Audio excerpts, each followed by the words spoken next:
বাবা তোমাকে কি সুন্দর। হ্যাঁ যাদের বাড়িতে কুটুম আসা ছিল তারা বের করে দিয়ে আমরা বিদায় বলছিলাম। আর আপনারা কিন্তু মন ভরে কীর্তন শুনছেন নাকি বলছেন? যাদের কুটুম এসেছিল রুটি পরোটা ছিনি সব কিছু খেয়ে আমরা কীর্তনের দিকে তাকালো না, কে গাইছে আমি তো খেতেই এসেছি। আর আপনারা কি সুন্দর ভোগ দর্শন করছেন, আপনাদের দুই ভোগ যাবে মন দিয়ে শুনবেন ভাই। কি বললাম সবাই লক্ষ্য করুন।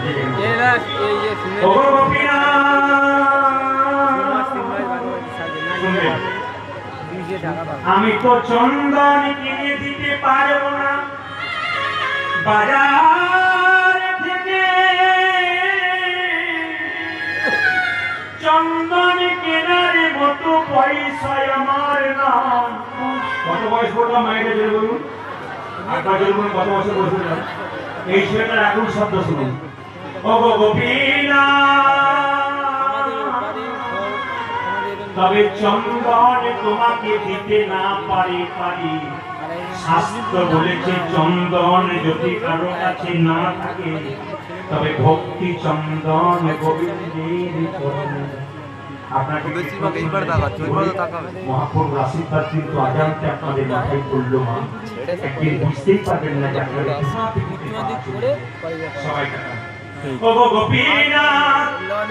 তুলসী পাতা যদি কারো কাছে না থাকে তুলসী পাতার দরকার নাই, যদি কোনো ভক্ত তার মন তুলসী গোবিন্দের চরণে দিতে পারে। গঙ্গা জল যদি কারো কাছে নাই বা শুনবেন শুনবেন, যদি গঙ্গা জল কারো কাছে নাই বা নয়নে এই নয়নটা হলো গঙ্গা, এটা হচ্ছে যমুনা।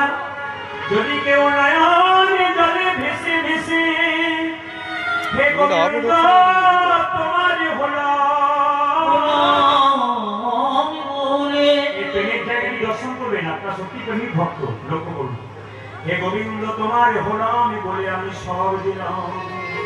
তবে শাস্ত্রে বলেছে যে যথামাং প্রবর্তন্তে তাং তথৈব ভজাম্যহম মম বর্তমান বর্তন্তে মনুষ্য পার্থস্বদস্যা। ভগবান নিজের মুখে বললেন যে আমাকে যেমন ভাবে ভালোবাসে আমি তাকে তেমন ভাবে ভালোবাসি। ওগো গোপীনাথ আমি তোমাকে নাড়ু খাওয়াবো, সবাই দর্শন করুন। ওগো গোপীনাথ 5 বছরের বাচ্চা মন্দিরে ঢুকে আছে একাই। ওগো